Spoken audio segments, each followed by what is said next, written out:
ইনভেস্টমেন্টকে ওনারা কিভাবে দেখছেন, বাংলাদেশে ইনভেস্টমেন্ট ক্লাইমেটকে ওনারা কিভাবে দেখছেন, ওনারা কি মনে করছেন আমরা করলে বাংলাদেশ আরও বেটার একটা ইনভেস্টমেন্ট ক্লাইমেট হিসেবে পরিণত হবে। আমরা একজন লোকাল ইনভেস্টরের কথাও শুনবো, একজন বড় ব্যবসায়ী বাংলাদেশি, উনি বক্তৃতা রাখবেন, আমাদের অ্যাপেক্সের নাসিম মনসুর ভাই। তো ওনার কাছ থেকে আমরা জানার চেষ্টা করবো যে বাংলাদেশি যারা লোকাল বিনিয়োগকারী, তারা তো আমাদের বাংলাদেশের জন্য একটা বড় আসলে ড্রাইভার, আমাদের বিনিয়োগের একটা বড় অংশ কিন্তু লোকাল বিনিয়োগকারীদের থেকে আসে। তো তাদের যে ভিউটা, তারা আসলে আমাদের সরকার থেকে কি এক্সপেক্ট করেন, কিভাবে ওনাদেরকে আমরা আরও বেটার একটা ইনভেস্টমেন্ট ক্লাইমেট দিতে পারি, সেই ব্যাপারেও আমরা তার কাছ থেকে শুনবো।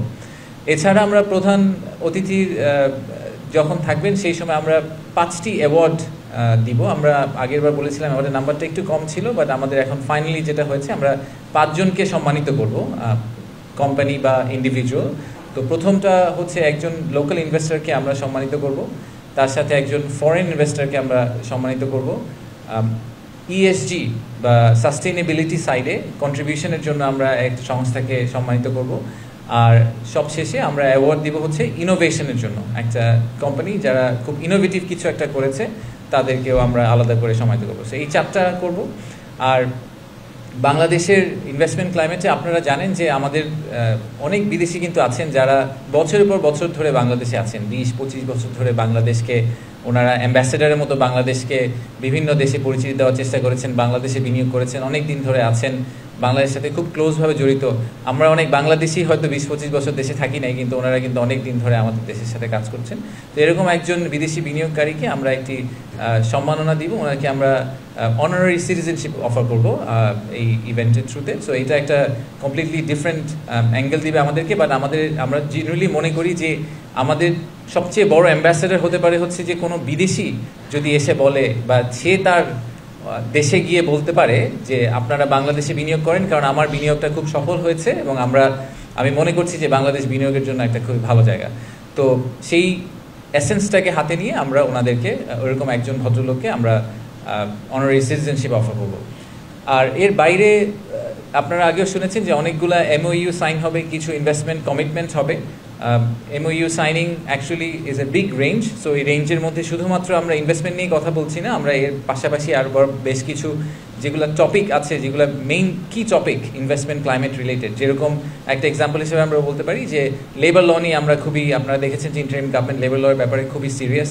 আমরা মনে করি যে এখানে আসলে সরকার, ব্যবসায়ী এবং আমাদের শ্রমিক যারা আছেন সবার মধ্যে কিন্তু একটা ইকুইলিব্রিয়াম কাজ করতে হবে, এটা সবসময় ওয়ান সাইডেড হলে চলবে না। তো আইএলওর সাথে আমরা এরকম একটা দ্বিপাক্ষিক চুক্তি স্বাক্ষর করার চিন্তা করছি, তার সাথে আরও বেশ কিছু মাল্টিল্যাটারাল ওটার মধ্যে ইনভলভ থাকবে। আমরা নাসার সাথে একটা চুক্তি স্বাক্ষর করার কথা চিন্তা করছি স্পেস এক্সপ্লোরেশন নিয়ে, নন মিলিটারি স্পেস এক্সপ্লোরেশন নিয়ে চুক্তি স্বাক্ষর কথা চিন্তা করছি। সেটা নিয়ে আপনাদেরকে আমরা যেদিন চুক্তি স্বাক্ষর করা হবে সেদিন আপনাদেরকে আমরা আরও ডিটেইল জানাতে পারবো। আর ফাইনালি আমি যেটা বলবো যে মিডিয়ার জন্য আমরা যথেষ্ট ভাবেই কেটার করার চেষ্টা করছি কীভাবে আপনাদেরকে বেস্ট অ্যাক্সেসটা দেওয়া সম্ভব হয়। একটা মিডিয়া কর্নার থাকবে, তো যখন এই মেইন প্রোগ্রামগুলো হতে থাকবে সারাদিন ধরেই তো অনেকগুলো প্রোগ্রাম চলবে, ওই ভেন্যুতে একটা মিডিয়া কর্নার থাকবে। তো যারা আপনারা ওখানে যাবেন তারা ওই সময়ে যদি কোনো বিনিয়োগকারীকে বা আলাদা করে কাউকে ইন্টারভিউ করতে চান বা কারোর সাথে কথা বলতে চান, তাহলে আপনারা মিডিয়া কর্নারটা ইউজ করে সেই জিনিসটা করতে পারেন। সেই সাপোর্টটা আমরা আপনাদেরকে ফুললি দেওয়ার চেষ্টা করব। এর বাইরে আমার আসলে তেমন বড় কিছু বলার নেই। আপনাদের যদি কোনো প্রশ্ন থাকে আমি প্রশ্নগুলো নিতে চাই। তার আগে আমি লাস্ট একটা ছোট্ট পয়েন্ট বলে নিই। আমি জানি এই প্রশ্নটা আসবে, সো এটা নিয়ে আমি একটু আগে কথা বলে নিই। সেটা হচ্ছে যে গতকালকে অলরেডি আমরা একটা সংবাদ সম্মেলন করেছি যে আমেরিকার যে ট্যারিফ রিলেটেড যে ইস্যুটা আছে সেটা নিয়ে। তো অনেকেরই ধারণা যে এটার সাথে আসলে ইনভেস্টমেন্ট সামিট কীভাবে রিলেটেড, ইনভেস্টমেন্ট সামিটের ঠিক আগে এরকম একটা ইনসিডেন্ট হলো, তাতে আমরা এটার ব্যাপারে কি মনে করছি। তা আপনি যদি আমাকে পার্সোনালি জিজ্ঞেস করেন, আমি I C the glass half ফুল, এই কারণে যে আসলে আপনি যদি ওনাদের যেই পয়েন্ট অফ ভিউটা থেকে ওনারা আসছেন, ইউএসটিআরের একটা রিপোর্ট আছে বাংলাদেশের ব্যাপারে, বাংলাদেশের বিনিয়োগের যে অবস্থা সেই অবস্থার ব্যাপারে ইউএসটিআরের একটা রিপোর্ট আছে। সেই রিপোর্টের উপর বেস করে ওনারা অনেকগুলো ডিসিশন ড্রাইভ করেছেন বলে বলছেন। তো সেই রিপোর্টে আমাদের জন্য কিছু বেসিক রিফর্মের কথা বলা হচ্ছে, যে আমাদের রেগুলেটরি কিছু রিফর্ম দরকার, কাস্টম ডিউটির ক্ষেত্রে কিছু রিফর্ম দরকার, করাপশন, এরকম আপনার আইপি রাইটস, এরকম বেশ কয়েকটা টপিকের কথা বলা আছে। এই রিফর্মগুলো কিন্তু আমরাও করতে চাচ্ছিলাম। আমরা ইন্টারিম গভর্নমেন্ট হিসেবেও চাচ্ছিলাম যে বাংলাদেশের যে বিনিয়োগ ব্যবস্থা সেখানে একটা মেজর রিফর্ম হোক, যাতে ইনভেস্টরদের জন্য ভবিষ্যতে বাংলাদেশে ব্যবসা করা ইজি হয়। তো ওনাদের এই এডিশনাল পুশটা আমাদের জন্য আসলে একটা খুবই বেনিফিশিয়াল আউটপুট। আমি মনে করি যে এই মোমেন্টামের উপর বেস করে আমরা অনেকগুলো রিফর্ম আসলে আমাদের বিনিয়োগ ব্যবস্থার মধ্যে করে ফেলতে পারবো, সেটা আমাদের জন্য আসলে ভালোই হবে। এটার মধ্যে নেগেটিভিটি আমি একদমই কিছু দেখি না। এই অপরচুনিটিকে ইউজ করে আমি মনে করি যে আমাদের আসলে ওভারঅল ইনভেস্টমেন্ট ক্লাইমেটে একটা সিগনিফিক্যান্ট প্রোগ্রেস আনা সম্ভব। আর আমাদের কম্পিটিটর কান্ট্রি যারা আছে তারাও আমাদের সাথে একই বোটের মধ্যে আছে, একই নৌকায় আছে। সো তাদের ডিরেকশন অফ ট্রাভেলটা যেদিকে হবে আমাদেরটাও মোস্ট লাইকলি সেদিকেই হবে। সো আমি এটা নিয়ে একেবারেই চিন্তিত না যে ইনভেস্টমেন্ট ক্লাইমেটের ঠিক 4 দিন আগে হঠাৎ করে একটা ইউএসের চেঞ্জ ইন পলিসি আমাদের জন্য কি মেজরলি নেগেটিভ হয়ে গেল কিনা। আমি অ্যাকচুয়ালি পার্সোনালি মনে করি যে ইটস এ গুড সিগন্যাল। আমরা এটাকে ব্যবহার করে, আমরা এটার অপরচুনিটিটাকে নিয়ে আমরা ভবিষ্যতে আরও বেটার ইনভেস্টমেন্ট ক্লাইমেট তৈরি করার চেষ্টা করবো বাংলাদেশে। ধন্যবাদ।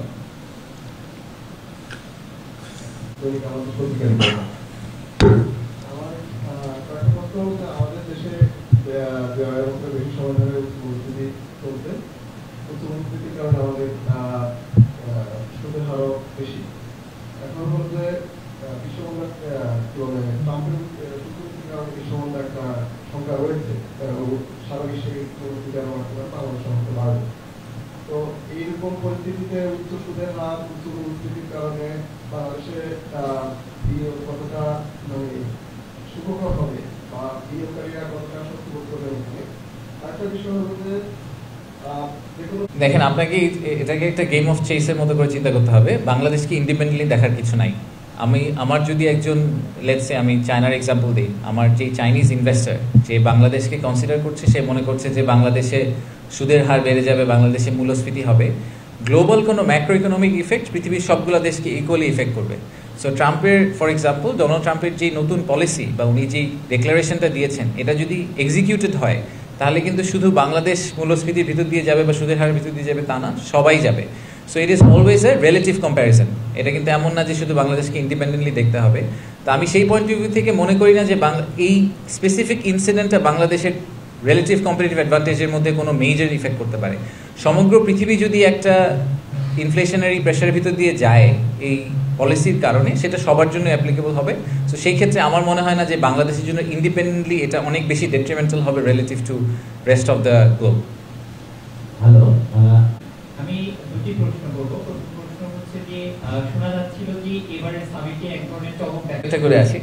প্রথমত হচ্ছে যে ইলন মাস্ক সামিটে আসবেন এরকম কোনো ঘোষণা আমরা কখনোই দেইনি। আসলে উনি একজন, তো আপনারা সবাই জানেন যে উনি ইলেকশনের পরে, ইউএস ইলেকশনের পরে উনি একজন আমেরিকার সরকারি কর্মকর্তা হয়ে গেছেন। তো ওনাকে বাংলাদেশে আনার জন্য আমাদের একটা প্রসেসের ভিতর দিয়ে যেতে হবে। এটা আসলে ওভারনাইট, আগে একজন ব্যবসায়ীকে আনার জন্য ব্যাপারটা যত সহজ ছিল আমাদের জন্য যে ওনাকে আমরা কোনোভাবে কানেক্ট করে নিয়ে আসতাম, এখন ওনাকে আনাটা একটা become a state program. So ওই পয়েন্ট অফ ভিউ থেকে ওনাকে এত সহজে আসলে আমরা আনার কথা চিন্তা করছি না। ওনাকে আমরা আনার ব্যাপারে কথাবার্তা চলছে, বাট এটা এই সামিটে হচ্ছে না প্রথমত।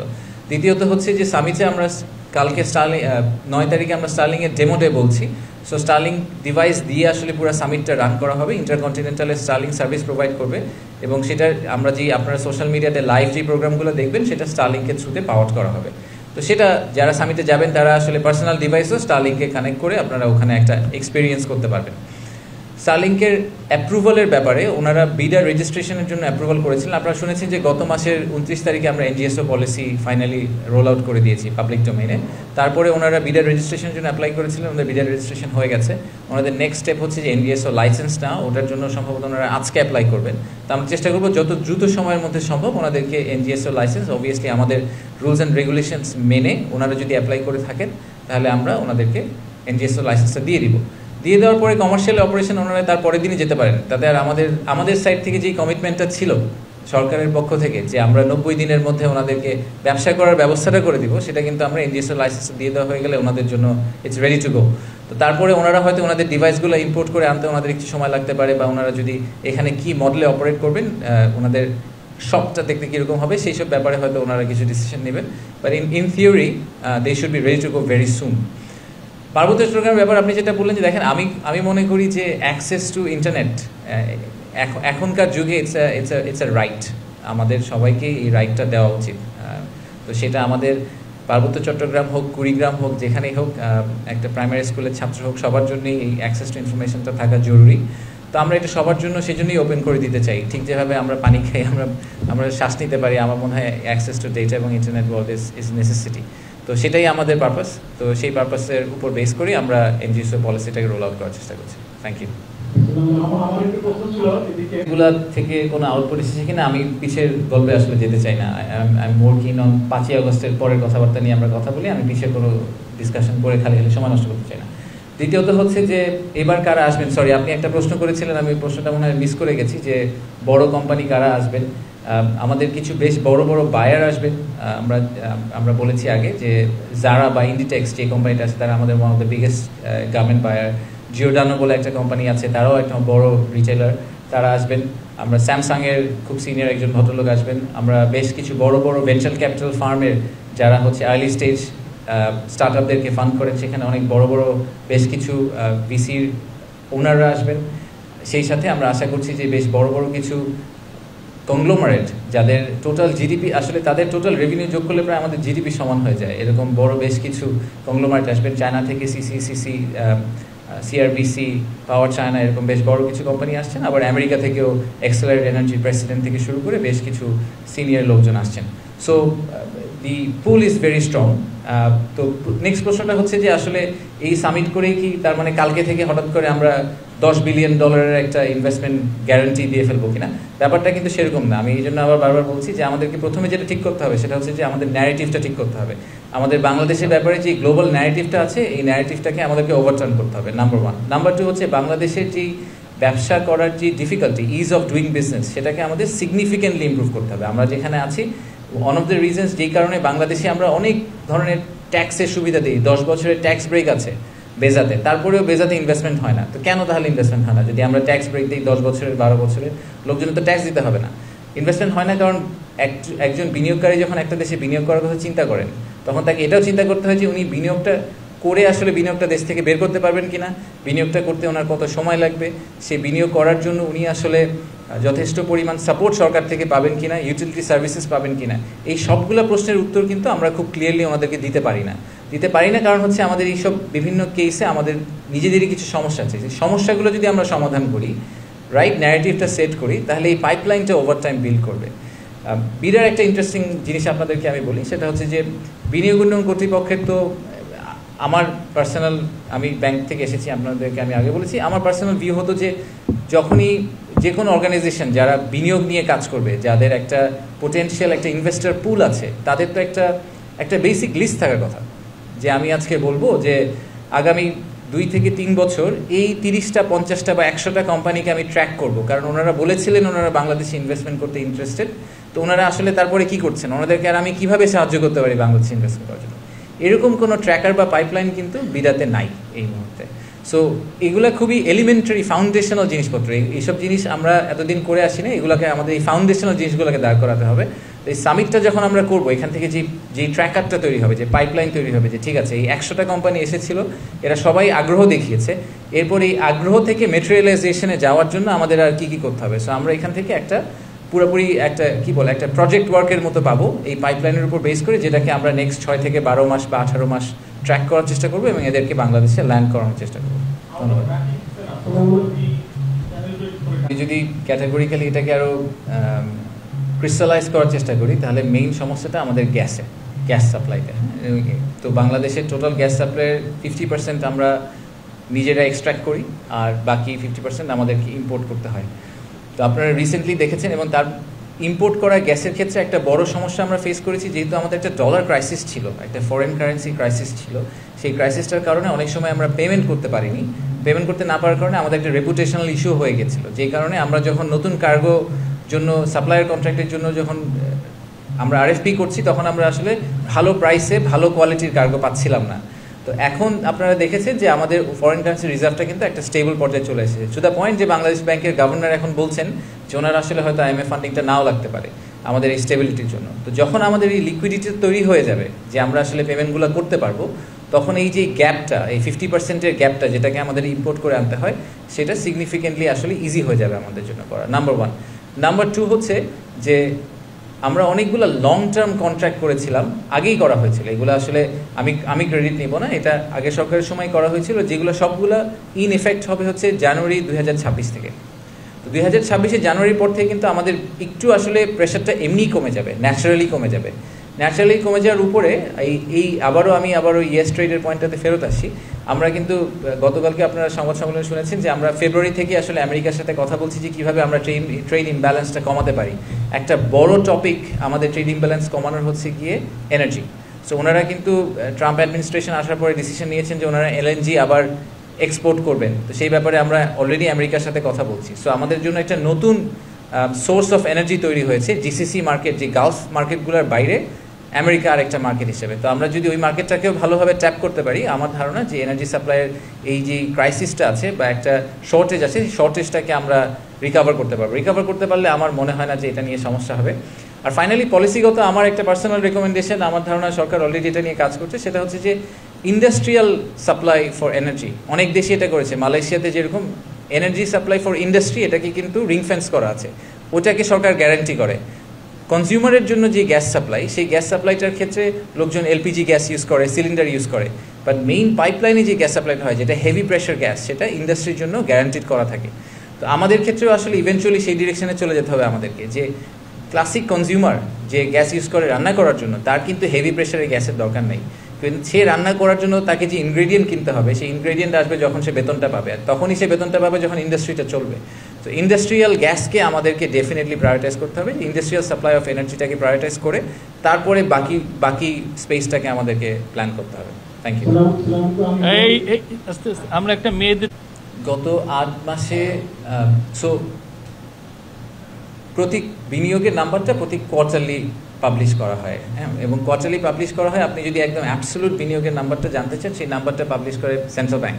কারণ আমাদের যে বিনিয়োগের যে ক্যালকুলেশন মেথোডোলজি, সেটা নিয়েও আমার কিছু পার্সোনাল ব্যাপার আছে, পার্সোনাল ভিউ আছে, বাট আমি অত টেকনিক্যাল ডিটেলে আজকে যাব না। বিনিয়োগের যে 3টা মেইন অ্যাভিনিউ আছে, যেটাকে আমরা গ্রস ইনভেস্টমেন্ট বলি, সেই গ্রস ইনভেস্টমেন্টকে 3 ভাগে ভাগ করা হয়। একটা হচ্ছে গিয়ে আপনার যে এডিশনাল লোন নিই আমরা, ফরেন কারেন্সি ফাইন্যান্সিং নিই, সেটাকেও আমরা বিনিয়োগ হিসেবে দেখাই। আমরা যেই ক্যাপিটাল যেটা প্রফিট করেন, রিইনভেস্টেড ক্যাপিটাল বলা হয় এটাকে, যে একটা কোম্পানি বাংলাদেশে প্রফিট করেছে, বিদেশি কোম্পানি, সে ওই প্রফিটটা আবার ইনভেস্ট করেছে তার ব্যবসাতে, সেটাকেও আমরা এফডিআই হিসেবে ধরি। আর জেনুইন যেটা ইকুইটি হিসেবে ঢুকে বিদেশ থেকে, সেটাকেও আমরা এফডিআই হিসেবে ধরি। তো এটার মধ্যে আসলে হাই কোয়ালিটি এফডিআই হচ্ছে লাস্টেরটা, যেটা ইকুইটি হিসেবে শেয়ার হোল্ডিং হিসেবে বাইরে থেকে ঢুকেছে। বাকি দুইটা কিন্তু হাই কোয়ালিটি, ওগুলো অনেকগুলো বের হয়ে যেতে পারে, অনেকে জোর করে করছেন কারণ আমরা রিপ্যাট্রিয়েট করতে দিচ্ছি না বলে, ডলার ক্রাইসিসের কারণে। তো এই ব্রেকডাউনটা টেকনিক্যালি একটা ইস্যু, যেটা নিয়ে আমরা সেন্ট্রাল ব্যাংকের সাথে এই মুহূর্তে কাজ করছি। নাম্বারগুলোকে রিভাইজ করতে হবে, যে নাম্বারগুলো আমরা প্রিভিয়াসলি যেগুলোকে আসলে বেঞ্চমার্ক ধরে এসেছি, আমি পার্সোনালি মনে করি না সেগুলো রাইট নাম্বার। আপনার স্পেসিফিক কোয়েশ্চেনটার আনসার দেওয়ার জন্য যেটা বলতে হবে আমাকে, সেটা হচ্ছে যে আপনাকে অল্প কিছুদিন ওয়েট করতে হবে, কারণ ফার্স্ট কোয়ার্টারের নাম্বারটা এখনও আসলে পাবলিশ হয়নি। নাম্বার পাবলিশ হতে প্রায় 1-1.5 মাস সময় লেগে যায় সেন্ট্রাল ব্যাংকের। সো আমরা হয়তো এই এপ্রিলের মাঝামাঝি কোনো একটা সময় গিয়ে ফার্স্ট কোয়ার্টার এন্ড অফ মার্চের নাম্বারটা পেয়ে যাবো। ঠিক আছে, থ্যাংক ইউ। ব্যাংকিং সিস্টেমের যেই ক্রাইসিসটা, সেই ক্রাইসিসটা আপনি যদি ফিল্টার করার চেষ্টা করেন, দেখবেন যে বাংলাদেশের টপ কিছু ব্যাংক আছে যারা এই লাস্ট কোয়ার্টারে রেকর্ড প্রফিট ঘোষণা করেছেন। বাংলাদেশের লোকাল ব্যাংকের মধ্যে মনে হয় 5টা ব্যাংক প্রথমবারের মতো কত হাজার কোটি টাকার উপরে একটা প্রফিট ঘোষণা করেছেন, ওনারা ওই ক্লাবে ঢুকেছেন। সো এমন কিন্তু না যে পুরো ব্যাংকিং ইন্ডাস্ট্রি লস করছে। যারা ভালো ব্যাংক তারা অনেক প্রফিট করছে, যারা দুর্বল ব্যাংক তারা অনেক লস করছে। সো আমাদের মধ্যে একটা গ্যাপ তৈরি হয়ে গেছে। তো বিনিয়োগকারী যদি বাংলাদেশে আসেন এবং তিনি যদি হাই কোয়ালিটি বিনিয়োগকারী হন, ওনার ফাইন্যান্সিংয়ের অভাব হবে এটা একদমই মনে করি না। টপ টিয়ার ব্যাংকরা সবসময় টপ টিয়ার কাস্টমারদের জন্য they are very ready to do anything, এবং সেটাই আমি সবসময় দেখে এসেছি যে লিকুইডিটি পয়েন্ট অফ ভিউ থেকে যারা ভালো কোয়ালিটির বিনিয়োগকারী, তাদের আসলে ফাইন্যান্সিং নিয়ে কখনো ঝামেলা করতে হয় না। আমার মনে হয় না যে বাংলাদেশের লোকাল মার্কেটে, ক্রেডিট মার্কেটে বিনিয়োগ মানে লিকুইডিটির এরকম ইস্যু আছে ডোমেস্টিক মার্কেটে, যে একজন ভালো বিদেশি বিনিয়োগকারী বাংলাদেশে এসে আসলে লোন পাওয়ার অভাবে উনি বাংলাদেশে একটা ফ্যাক্টরি সেট আপ করতে পারবেন না। এটা হওয়ার সম্ভাবনা আমি মনে করি খুবই অল্প। আপনি যদি আমাদের হিস্ট্রিটা দেখেন, লাস্ট 50 বছরে যারা বাংলাদেশে বিদেশি বিনিয়োগকারী এসেছেন, আমি অনেকেরই নাম বলতে পারি। ধরেন আমরা ব্রিটিশ আমেরিকান টোব্যাকোর কথা বলি, আমরা ইউনিলিভারের কথা বলি, আমরা গ্রামীণ ফোনের কথা বলি, আমরা লাফার্জ হোলসিমের কথা বলি। যারা বাংলাদেশে এসেছেন তারা গ্লোবালি যেই রেটে প্রফিট করেন আর বাংলাদেশে ওনারা যেই রেটে প্রফিট করেন, এটার পার্থক্য কিন্তু অনেক। বাংলাদেশের রিস্ক প্রোফাইল ইজ হায়ার, কিন্তু at the same time return profile is also very high. বাংলাদেশে ব্যবসা করা কঠিন, কিন্তু বাংলাদেশে যদি কেউ ভালো ব্যবসা করতে পারে সে আবার ওই গ্লোবাল স্ট্যান্ডার্ডের চেয়ে অনেক বেশি প্রফিট নিয়ে বাংলাদেশ থেকে আসলে আউটরান করতে পারে বাকি ওনার কম্পিটিটরদেরকে। সো এবং যেইসব ইন্ডাস্ট্রিতে বিদেশি ইনভেস্টাররা এসেছেন তারা কিন্তু সেই সব ইন্ডাস্ট্রি ডমিনেট করেন ইনফ্যাক্ট আমাদের ক্ষেত্রে। সো আমি একদমই মনে করি না যে ভালো কোয়ালিটি ইনভেস্টর যারা বাংলাদেশে আসতে চান তারা ব্যাংকিং ক্রাইসিসের কারণে আমাদের যে মানে যারা দুর্বল ব্যাংক তারা যে ডিফিকাল্ট টাইমটা ফেস করছে সেটার কারণে ওনারা লিকুইডিটি পাবেন না। আমার ধারণা ওনারা খুব ইজিলি লিকুইডিটি ম্যানেজ করতে পারবেন। এবং এনসিপি, তো এই বিএনপি জামাত এনসিপি ওনারা প্রত্যেকেই কনফার্ম করেছেন যে ওনাদের রেপ্রেজেন্টেশন থাকবে সামিটের মধ্যে, ইনঅগ্রাল সেশনেও থাকবে এবং তারপরে ওনাদেরকে আমরা একটা ব্রেকআউট রুমের ব্যবস্থা করে দিয়েছি, একটা মিটিং রুমের ব্যবস্থা করে দিয়েছি, ওখানে ওনাদের লোকজন থাকবেন। আমরা ইনভেস্টরদেরকেও ওনাদের নাম বলে দিয়েছিলাম, অপশন দিয়েছিলাম যে ওনারা যদি বাইল্যাটারালি ওনাদের সাথে দেখা করতে চান তাহলে ওনারা দেখা করতে পারেন। তো সেই ক্ষেত্রে আমরা ওই মিটিংগুলোও আসলে সেট আপ করে দেওয়ার চেষ্টা করছি। আমি যতদূর শুনেছি ওনাদের কাছ থেকে পেরিফেরালি, সেটা হচ্ছে যে ওনারা নিজেরা একটা ভিউ নিয়ে আসছেন যে ওনারা যদি ক্ষমতায় আসেন বা পলিটিক্যাল গভর্নমেন্টে যদি ওনারা অংশ হন তাহলে ওনারা বিনিয়োগ ব্যবস্থাকে কিভাবে দেখছেন, ওনারা আর কি কি রিফর্ম করবেন বা এখন যে রিফর্মগুলো হচ্ছে এগুলোকে ওনারা কতটা সাপোর্ট করেন এবং বিনিয়োগকে ওনারা কতটুকু প্রাধান্য দেন, এইসব ব্যাপারে ওনারা নিজেদের একটা কমেন্ট্রি তৈরি করেছেন। সেই কমেন্ট্রিগুলো ওনারা ইনভেস্টরদেরকে শেয়ার করবেন। যেই কারণে আমরা এটা করার চেষ্টা করছিলাম সেটা হচ্ছে যে ইনভেস্টররা পলিটিক্যাল কন্টিনিউইটি ব্যাপারটা নিয়ে অনেক কনসার্ন রেজ করে অনেক সময়, যে এই ইন্টারিম গভর্নমেন্ট আমরা ধরেন 20টা রিফর্ম করে গেলাম, যে 20টা রিফর্ম আবার যদি পরের সরকার এসে ওই রিফর্মগুলোকে আবার উল্টা দিকে ফেরত নিয়ে যায় তাহলে তো আসলে বিনিয়োগ ব্যবস্থার কোনো উন্নতি হলো না।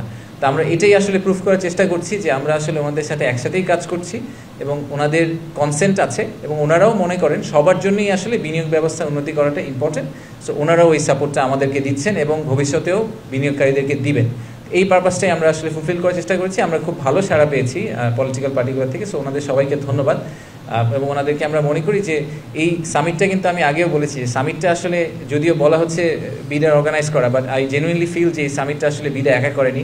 অবভিয়াসলি বেজা ইনভলভড, আমাদের যারা পার্টনার অর্গানাইজেশন আছে ইউরোপিয়ান ইউনিয়ন থেকে শুরু করে বিভিন্ন ব্যাংক, বিভিন্ন কনসালটেন্ট তারা ইনভলভ, তারা ছোট ছোট পার্ট অর্গানাইজ করছেন এবং অ্যাট দ্য সেম টাইম আমি বলবো যে প্রাইভেট সেক্টর এবং এই পলিটিক্যাল আউটফিট ওনারা সবাইও কিন্তু আমাদেরকে সময় সময় বিভিন্ন ধরনের রেকমেন্ডেশন, বিভিন্ন ধরনের সাপোর্ট দিয়ে পুরো জিনিসটা অর্গানাইজ করতে হেল্প করেছেন। সো এই সামিটটা আসলে শুধু যদিও বিডার লোগোটা যাচ্ছে, বাট আমি জেনুইনলি ফিল করি যেটা আমাদের দেশের একটা collective effort to showcase the investors. Thank you.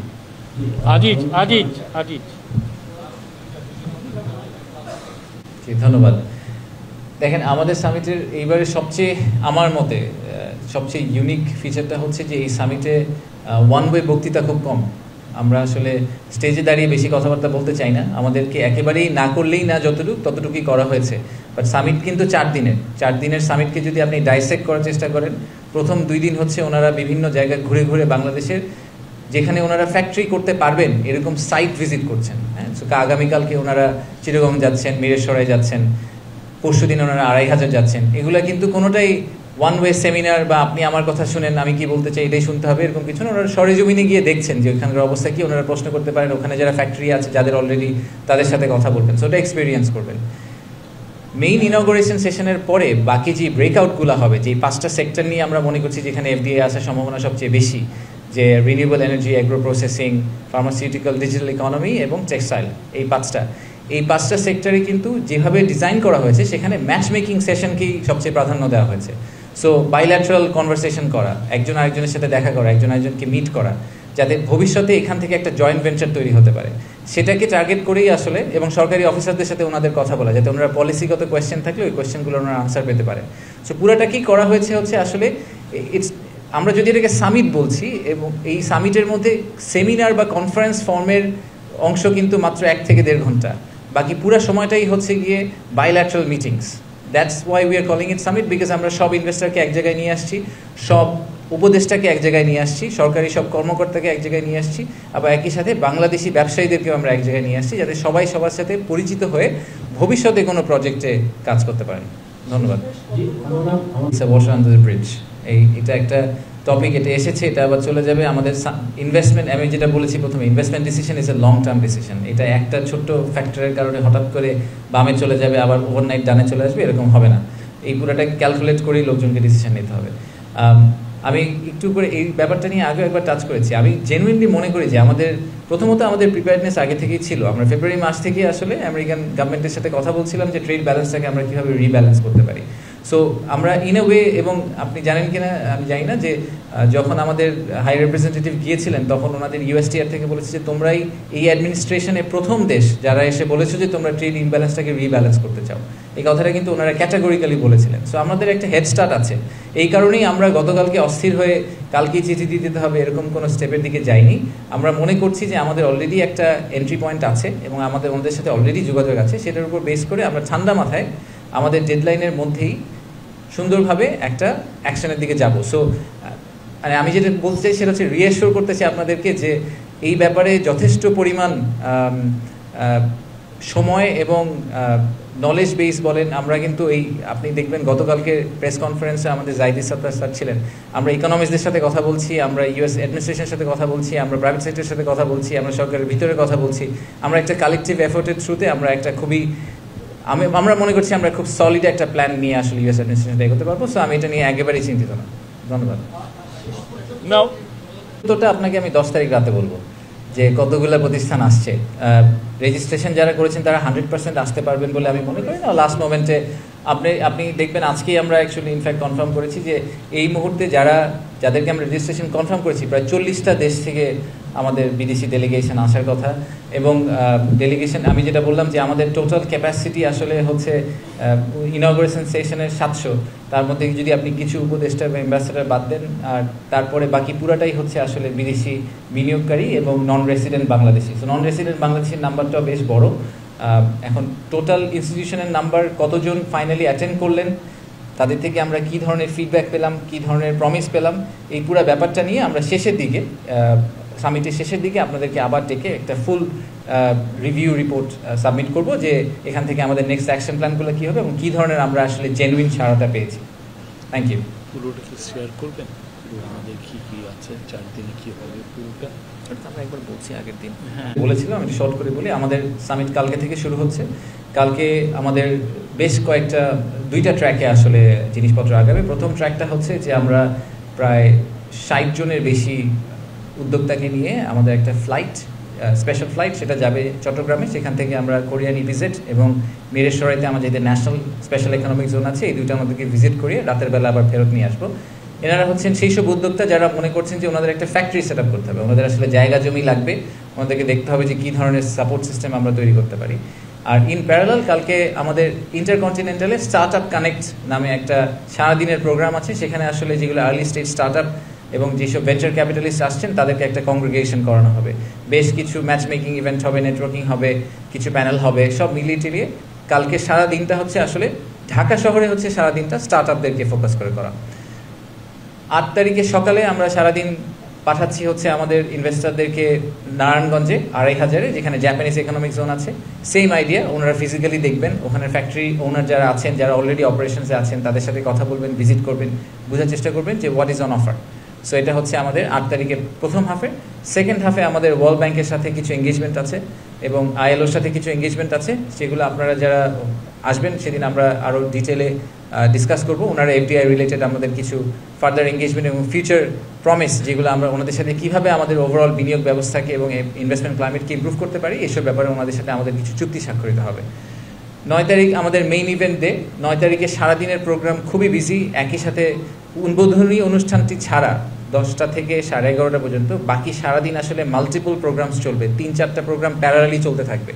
তো উদ্বোধনী অনুষ্ঠানে আমি যেটা বললাম যে আমাদের চিফ অ্যাডভাইজার আসবেন এবং ওখানে আমরা কিছু অ্যাওয়ার্ডস দিব, একই সাথে কিছু বিদেশি বিনিয়োগকারীর কথা শুনবো এবং সেখান থেকে আমরা বোঝার চেষ্টা করব যে আর কি করতে পারলে আমাদের Bangladesh will become their preferred destination. তারপরে আমরা একটা ছোট্ট ইউথ এন্টারপ্রেনারশিপের একটা ফেয়ারের মতো করেছি, একটা কনক্লেভের মতো করা হয়েছে। ওখানে আমাদের প্রধান উপদেষ্টা যে কিছু আর্লি স্টেজ কোম্পানিদের সাথে কথা বলবেন, ওটা আমাদের ইন্টারকন্টিনেন্টালের ভিতরেই হবে, বলে উনি ওখান থেকে চলে যাবেন। আর আমরা এটার ফলো অন হিসেবে রিনিউয়েবল এনার্জির ওই দিনের হচ্ছে ব্রেকআউটের মেইন ইস্যু। সো সেদিন সেকেন্ড হাফে রিনিউয়েবল এনার্জি নিয়ে কথাবার্তা হবে, বেশ কয়েকটা এমওইউ সাইন হবে, বেশ কয়েকটি কোম্পানি যারা ইনভেস্টমেন্ট প্রমিস করবেন তাদের সাথে আমাদের কিছু এমওইউ সাইন হবে, সেগুলো আমরা সব ওই 9 তারিখে করব। আর প্রধান উপদেষ্টা যদিও ওনার রেসিডেন্সে ফেরত যাবেন, কিন্তু যারা একেবারেই খুব সিনিয়র অফিসিয়াল আসছেন, যারা একেবারে যেরকম আমি কিছু এক্সাম্পল দিয়েছি আপনাদের কিছুক্ষণ আগে, তাদের সাথে উনি বাইল্যাটারালি বসবেন ওনার রেসিডেন্সে। So investment specific discussion bilaterally ওনার সাথে ওনাদের কিছু হবে। আপনারা সবসময় দেখেছেন যে আমাদের প্রধান উপদেষ্টা ইনভেস্টমেন্টের ব্যাপারে খুবই প্যাশনেট, তো উনি নিজেই চেয়েছিলেন যে যারা বড় উদ্যোক্তা আসবেন তাদের সাথে উনি যাতে বাইল্যাটারালি আলাদা করে বসতে পারেন এবং তাদের পয়েন্ট অফ ভিউটা জানতে পারেন। সো ফর এক্সাম্পল জার্মান একটা ডেলিগেশন আসবে, সেই জার্মান ডেলিগেশনের সাথে উনি আলাদা করে বসবেন, কোরিয়ানদের সাথে উনি আলাদা করে বসবেন, চাইনিজদের সাথে উনি আলাদা করে বসবেন, বিকজ প্রত্যেকটা গ্রুপের আবার ডিফারেন্ট এক্সপেকটেশন আছে বাংলাদেশের কাছ থেকে। আর 10 তারিখ will B A continuation of এই আমাদের ব্রেকআউটগুলো, যেখানে আমি বাকি যেগুলোর কথা বলেছি সেই কয়েকটা ব্রেকআউট হবে, আরও কিছু এমওইউ সাইনিং হবে। আর এর সব কিছুর মাঝখানে 9 তারিখ সন্ধ্যায় একটা প্লাগ আছে আমাদের, সেই প্লাগটা হচ্ছে আমাদের cultural journey Bangladesh through a different lens. এই প্রোগ্রামটার ব্যাপারে আমি পার্সোনালি খুবই এক্সাইটেড। আমার ধারণা যে বাংলাদেশের যে আমাদের পার্সোনাল যে আইডেন্টিটি, সেই আইডেন্টিটিটাকে এক্সপ্রেস করার জন্য খুব সুন্দর করে আমরা একটা প্রোগ্রাম দাঁড় করাতে সক্ষম হয়েছি মিনিস্ট্রি অফ কালচারাল অ্যাফেয়ার্সের সাথে। সেখানে আমরা যেটা করার চেষ্টা করছি যে একজন ক্লাসিক ব্যবসায়ীর পক্ষ থেকে তো বাংলাদেশকে দেখা একরকম, কিন্তু যারা ব্যবসায়ী এই ইনভেস্টমেন্ট কমিউনিটির বাইরে, ফর এক্সাম্পল যে একজন ফটোগ্রাফার, যে একজন মিউজিশিয়ান, যে একজন ফুটবল প্লেয়ার, তারা বাংলাদেশকে কীভাবে দেখেন, তারা বাংলাদেশের মানুষের আইডেন্টিটিকে কীভাবে দেখেন, যে একজন মিউজিশিয়ান সে কীভাবে দেখেন। সো বাংলাদেশের যে ওভারঅল পিকচারটা, বাংলাদেশি একটা মানুষকে যদি চোখ বন্ধ করে এই ইনভেস্টর যখন ফেরত যাবেন, উনি যখন চোখ বন্ধ করে বাংলাদেশি একজন স্টাফ মেম্বারের কথা চিন্তা করবেন, উনি মনে করবেন যে উনি বাংলাদেশে একটা অফিস দিচ্ছেন, সেখানে কান্ট্রি ম্যানেজার দেখতে কীরকম হবে, সে কী খায়, সে কী করতে চায়, সে কী পছন্দ করে, এই পুরো ভিউটা তাদেরকে আসলে আমাদেরকে দিতে হবে, so that they feel confident যে বাংলাদেশে যদি আমি একটা অফিস সেট আপ করি, সেই অফিসে যে লোকগুলো কাজ করবে সেই লোকগুলো আসলে আমার অর্গানাইজেশনকে খুব ক্লোজলি দেখে রাখবে। তো সেই পার্সপেক্টিভ থেকে আমরা 9 তারিখ সন্ধ্যায় ওনাদেরকে একটা ফুল কালচারাল ইমার্সিভ জার্নির ভিতরে নিয়ে যাবো। সো এই হচ্ছে আমাদের summary of the event. And প্রতিদিন শেষেই আমরা আসলে অল্প কিছুক্ষণ 15 মিনিট করে আপনাদের সাথে কথা বলবো, আপনাদেরকে ওই দিনের আপডেট দেওয়ার জন্য যে ওই দিন আমাদের প্রাইমারিলি কী হলো, কে আসলো, কোনো মেজর ধরনের অ্যানাউন্সমেন্ট হলো কিনা, সেই সব কিছুই আমরা ওই দিন বিকালে ইউজুয়ালি ডে এন্ডে আপনাদেরকে একটা ছোট্ট আপডেট দেওয়ার চেষ্টা করবো প্রেস টিমের সাথে একসাথে করে। ধন্যবাদ। Thank you.